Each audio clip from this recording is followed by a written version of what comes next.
Assalamualaikum dan selamat kembali semua. Jadi dalam video kali ini kita nak review satu compact MPV daripada Toyota, iaitu Toyota Wish 1.8 Spec S. Dia ada juga spek yang rendah sikit, iaitu Spec X. Tu korang boleh tengoklah channel-channel yang lain yang mana diorang buat perbandingan lah antara Spec S dan juga Spec X. Okay, Toyota Wish ni dia dikategorikan sebagai compact MPV 7 seater yang mana boleh sumbat 7 orang lah. Tapi pada saya kategorikan Toyota Wish ni kepada 5+2 punya seater, yang mana dia lebih kepada station wagon lah. Kenapa saya cakap macam ni? Kalau korang nak tahu, korang tengoklah video ni sampai habis.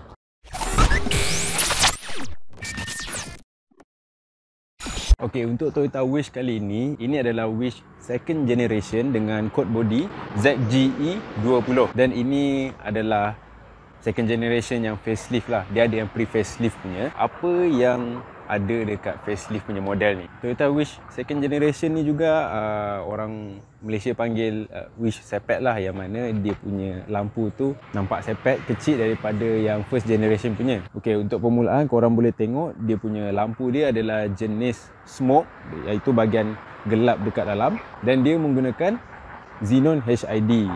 Yang mana lampu dia berwarna putih lah, dia bukan berwarna kuning. Lepas tu untuk aspek ni juga, dia ada dua tone color dekat bahagian bumper depan, yang mana dekat bahagian bawah grill dia ni, kalau macam kereta ni warna hitam, dan dia punya bahagian bawah ni akan berwarna kelabu lah. Dan juga spek S ni, dia ada fog lamp dengan ada lining chrome dekat bahagian fog lamp dia tu.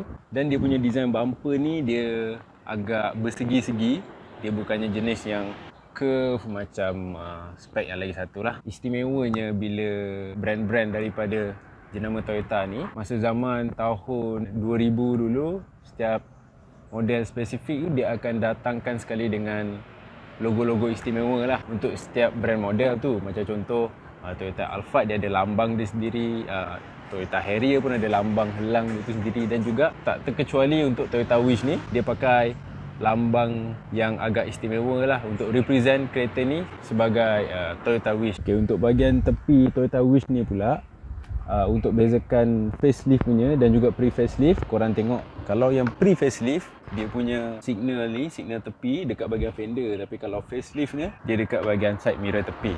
Okay, lepas tu untuk rim spek S ni, dia didatangkan dengan rim 16 inci dengan saiz tayar 195/60. Profil tayar tu adalah setup profile untuk comfort lah. Toyota Wish ni dia dibuat untuk kereta keluarga. Memang setup tayar keluarga selalunya dia punya percentage daripada tebal dia tu akan lebih daripada 55. Contoh 60, 65. Kalau percentage daripada kelebaran dia tu makin kecil, contoh 50, 45, spek tayar tu lebih kepada performance. S ni juga dia didatangkan dengan sistem keyless entry, yang mana korang just perlu seluk je tangan korang, dia akan automatic buka.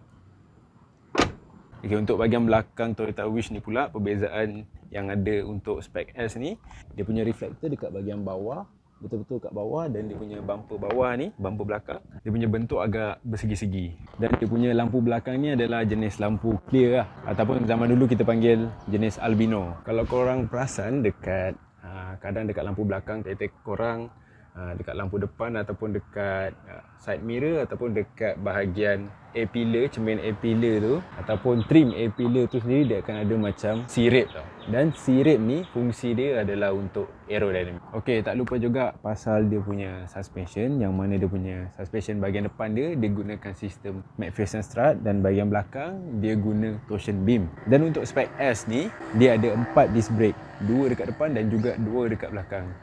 Jadi performance brake tu akan lebih baik lah. Okay, untuk ruang kargo Toyota Wish ni, kalau semua seat dinaikkan, seat third row ni dinaikkan, dia punya ruang dia tak adalah berapa besar sangat. Dia typical compact MPV lah, memang kecil. Tapi dekat bawah dia tu masih ada lagi ruang simpanan.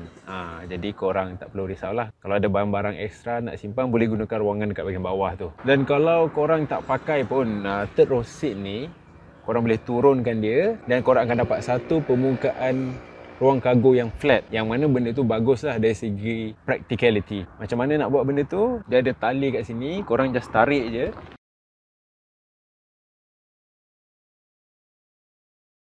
bila korang dah turunkan third row seat tu, korang akan dapat satu ruang kargo yang flat dan bagus dari segi practicality lah. Satu ciri yang menarik, dia ada tempat pencangkuk ataupun macam anchor point untuk let's say korang letak barang dan tak nak barang tu bergerak. Dia ada 4 point pencangkuk ni, hook point ni.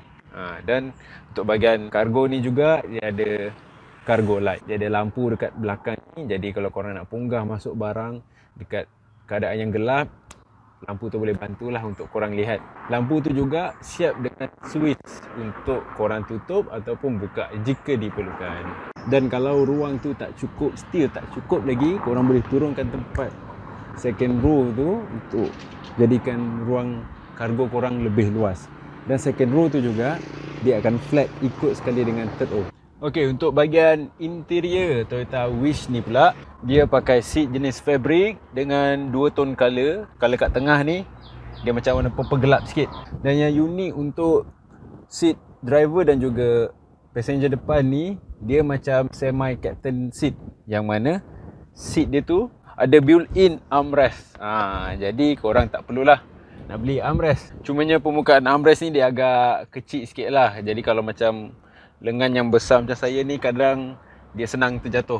Toyota Wish Spec S ni juga dia ada 6 speaker, 2 dekat dashboard depan, 2 dekat pintu dan juga 2 dekat belakang. Kereta ni yang dikategorikan sebagai kereta keluarga, jadi dia punya compartment tu memang banyak lah. Okay, kita mulakan bahagian passenger depan. Okay, dekat bawah dashboard ni dia ada satu ruang untuk letak apa-apa barang, and then dia punya glove box pun agak besar. Glove box dia ada damper yang mana bila kita buka tu, dia akan turun dengan perlahan-lahan. Okay, lepas tu dia ada macam kompartmen bertingkat, satu dekat atas dan juga satu dekat bawah. Lepas tu dia ada hidden cup holder. Dia kiranya macam 2 in 1 lah. Dia boleh jadi sebagai simpanan barang, sebagai tempat letak air pun dia ada juga cup holder ni. Flush in sekali dengan dashboard. Okay, kat sini pun dia ada cup holder ataupun korang letak barang. Satu ruang yang besar dekat bawah ni, dan ada lagi satu ruang kat belakang. Dan kat sini dia punya climate control dengan gear lever. And then Toyota ni terkenal lah dengan susunan gear bertangga ni. Dia bukan jenisnya straight. And then dia agak kecil dekat dashboard ni. Bila dia letakkan gear lever ni dekat dashboard, center console ni akan jadi lebih luas dan juga boleh pelbagaikan lagi ruang tempat simpanan barang. Okay, kita pergi pula dekat bahagian pilot. Kat sini dia ada trim macam carbon fiber tapi jenis kilat punya. And then tab cermin, keempat-empat cermin ni dia ada fungsi auto up dan juga auto down. Maksudnya korang tekan sekali je, dia akan turun dan naik dengan sendiri. Steering untuk Spec S ni dia ada pedal shifter dan juga steering dia ni boleh teleskopik dan juga tilt. Tilt ni adalah benda biasa, tapi add-on teleskopik ni yang agak mahal sikit. Dia punya handbrake adalah jenis handbrake kaki macam yang ada dekat Pro 2 Alza tu. Sama je lebih kurang. Okay, sekarang ni saya akan cakap pasal aircon vent. Toyota Wish ni yang mana dia dikategorikan sebagai 7-seater, malangnya dia tak ada blower dekat bahagian second row untuk bagi udara penumpang kedua dan juga ketiga. Dan juga dia punya design aircon vent ni untuk bahagian driver dan juga bahagian passenger, macam saya lihat dia punya fokus macam fokus kepada driver jika bahagian driver, dan fokus kepada passenger depan jika bahagian passenger. Untuk bahagian belakang tu dia ada satu lagi aircon vent dedicated dekat bahagian atas infotainment ni, dekat bahagian dashboard. Dia akan blow angin daripada vent tengah ni straight pergi ke belakang. Jadi korang jangan risaulah. Dan saya dah cuba sendiri, memang Toyota Wish ni punya aircon memang sejuk. Toyota Wish Spec S ni juga dia ada sport mode. Jadi kalau korang nak bawa kereta dengan lebih agresif, korang nak dia punya RPM tu tinggi, korang bolehlah tekan sport mode ni. Bila korang dah tekan sport mode, mestilah korang masuk kepada mode manual. Dan bila korang dah masuk pada mode manual, korang bolehlah guna pedal shift untuk plus atau minus korang punya gear selector, ataupun korang boleh guna juga tombol ni untuk upshift ataupun downshift. Gearbox untuk Toyota Wish ni dia menggunakan 7-speed virtual super CVTi. Maksudnya bila kita cakap pasal CVT, memang fokus untuk jimat minyak lah. Dia punya tank dia 60 liter. Untuk 1 liter tu boleh pergi dalam lebih kurang 14.9 km per liter. Jadi kalau korang darabkan dengan 60 liter tu, boleh dapat dalam 800 lebih kilometer dengan satu tangki saja. Okey, untuk enjin Toyota Wish 1.8 spec S ni, dia 1.8 liter, 4 silinder, inline 4, dual VVTi, dia hasilkan 143 horsepower dan juga dia punya torque 173. Kalau sembang pasal dia punya bab safety pula, safety untuk tahun 2017 ni dia standard lah. Dia ada ABS, EBD, brake assist, vehicle stability control dan juga traction control.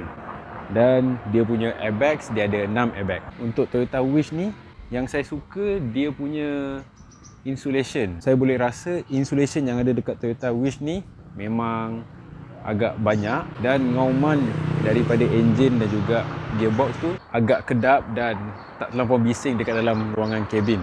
Dan pada saya tu memang bagus lah. Feeling bila kita tutup pintu pun memang kita boleh rasa padat. Okey, sekarang saya dekat second row Toyota Wish. Okey, kita boleh tengok mula dengan bahagian seat penumpang depan ni, dia ada satu je poket. Dekat bahagian driver dia tak ada poket, tapi dia ada utility hook. And then dia punya floor untuk second row ni dia flat. Okey, kalau dia flat maksudnya kereta ni two wheel drive. Dia ada juga versi all wheel drive. Bila dia versi all wheel drive tu, dekat bahagian tengah ni dia akan ada macam terowong ataupun kita panggil hum, center hum. Dan ciri yang saya suka second row ni, ini dia. Second row armrest. Okey, dan Toyota ni bila buat second row armrest ni, dia orang memang utamakan faktor ergonomik lah. Sebab ada setengah brand tu bila dia buat second row armrest ni, dia macam posisinya macam ke bawah sangat. Jadi bila kita letak tu kita rasa jadi macam janggal. Tempat duduk kedua pun kita boleh adjust dia ke depan dan ke belakang lah untuk penumpang ketiga kalau kita nak bagi dia ruang. Kalau tak ada penumpang ketiga, kita just tolak je sampai ke belakang dan kita akan ada ruangan kaki lah. Kita pergi pula dekat bahagian tempat duduk ketiga dan saya akan kongsikan kenapa kereta ni dia lebih kepada wagon instead of 7-seater. Okey, sekarang kita dekat tempat duduk ketiga dan seperti yang korang boleh lihat, tinggi saya dalam 173 cm dan bila saya duduk ni memang tergantunglah saya punya paha.